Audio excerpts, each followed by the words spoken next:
that when they got so close to the plane shot out a ray at them and messed up all their electronics, and they lost complete control of the plane. Actually, just a wheel up there, but it's a plane made like a wheel. And the Honorable Elijah Muhammad says the mother plane is made a half a mile by a half a mile, and in it there are 1,500 of these little planes. Now, the white man knows that they're up there, and they're not up there to play. They're up there to destroy the present world. Now, you can take it or let it alone. And there's nothing that they have in science or technology that will enable them to handle these planes. Now, when you see it, don't get crazy, don't panic. It's your brothers, it's your people. Don't panic, don't get excited.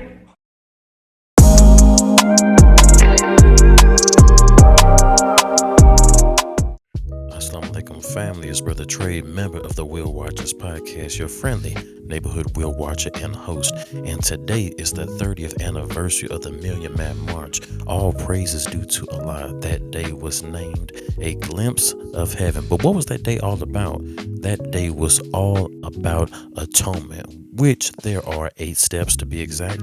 We're going to go through them and their importance. Let's not waste any more time and let's get into it. Well, before we get into it, we just want to say all praise is due to Allah, who came in the person of Master Farad Muhammad. Now, let us begin.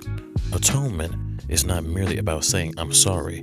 It is a divine process that heals the soul, repairs relationships, and restores harmony between the human being and the Creator. The Honorable Minister Louis Farrakhan presented the 8 Steps of Atonement as a sacred roadmap for personal transformation and national redemption. Each step builds upon the next, guiding us from awareness of our wrongs to spiritual union with God. It is a journey of purification, courage, and a renewal, one that every believer and community must walk if we are to build a world of justice and peace. Now, let's start with step number 1, pointing out and acknowledging the wrong. Atonement begins with truth. Before a person or a nation can change, the wrong must first be identified. Sometimes we do not see our faults until a courageous truth teller reveals them. That revelation can sting, but it is necessary awakening. Awareness is the light that dispels denial. Without it, the deformity of sin or error continues unchecked. The one who points out the wrong performs a divine service, helping to open blinded eyes. This first step is vital because you cannot correct what you refuse to see. As the Quran teaches, Allah loves those who purify themselves, and purification begins with recognition. Step number 2, acknowledgement of the wrong. Once the wrong has been pointed out, acknowledgement must follow. This is where truth begins to live inside the individual. It is the moment when pride bows to honesty and the heart opens to change. Acknowledgement requires humility. To admit our faults is not weakness, it is spiritual strength. It breaks the power of self-deception and creates the moral foundation upon which repentance and repair can be built. Without acknowledgement, confession and repentance are empty gestures. The door of atonement opens only when the heart admits the truth. Step number 3, confession of the fault. Confession gives voice to truth. It is the act of bringing what was hidden into the light. There are 2 levels of confession. Confessing to Allah God, who sees all and knows all. Confessing to these we have harmed, to make the invincible visible and begin the healing process. Confession relieves the burdened soul. When truth is spoken sincerely, guilt loses its power to poison the heart.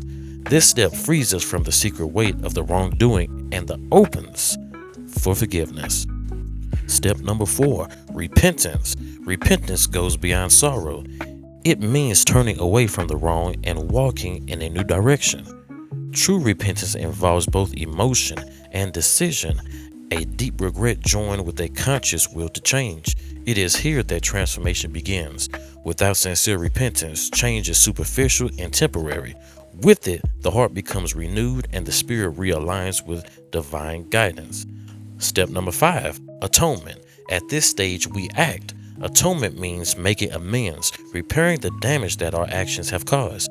It is not enough to feel remorse. We must take responsibility and work to restore what was broken.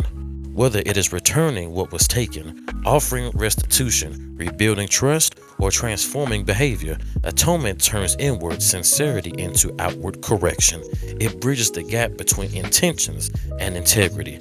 Through this act of repair, we show Allah that our repentance is real. Step number 6, forgiveness. Forgiveness follows sincere atonement. It is the divine reward for humility and repair.